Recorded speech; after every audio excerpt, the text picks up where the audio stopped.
საფრანგეთის პრეზიდენტი ემანუელ მაკრონი აცხადებს, რომ პარიზი მზად არის სხვა ქვეყნებთან ერთად ჰორმუზის სრუტეში გემების ესკორტირების სისტემაზე პასუხისმგებლობა აიღოს. თუმცა მხოლოდ მას შემდეგ, რაც რეგიონში სამხედრო ოპერაციები და დაბომბვები დასრულდება. მისი თქმით, აღნიშნული მისია არ უნდა იყოს სამხედრო ხასიათის. ის საჭიროებს ირანთან კონსულტაციებსა და დეესკალაციას.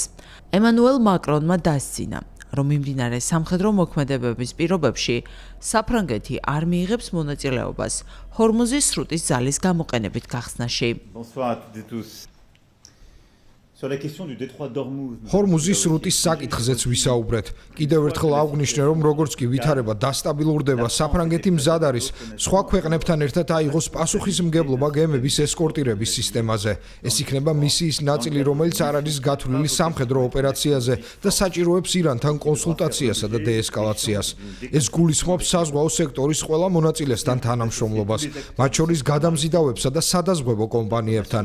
თუმცა მიმდინარე სამხედრო ოპერაციებისა და დაბომბების ფონზე ჰორმუზის სრუტის ძალით გახსნაში მონაწილეობას არ მივიღებთ.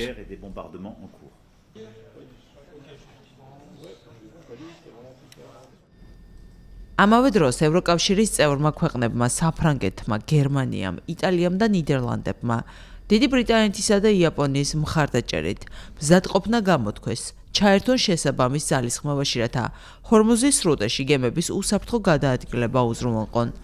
ერთობლივ განცხადებაში ისინი ირანს მოუწოდებენ დაუყოვნებლივ შეწყვეტოს დრონებითა და რაკეტებით შეტევები და სრუტის ბლოკირების მცდელობები.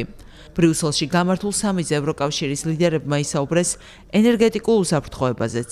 მათ მოითხოვეს ჰორმუზის სრუტის გახსნა და ახლო აღმოსავლეთში წყლისა და ენერგეტიკული ინფრასტრუქტურის წინააღმდეგ შეტევებზე მორატორიუმის დაწესება. 27 წევრი ქვეყნის ლიდერებმა ერთობლივ განცხადებაში ყურადღება გაამახვილეს ენერგომომარაგების სტაბილიზაციის აუცილებლობაზე და მხარეებს დეესკალაციისა და მაქსიმალური თავშეკავებისკენ მოუწოდეს.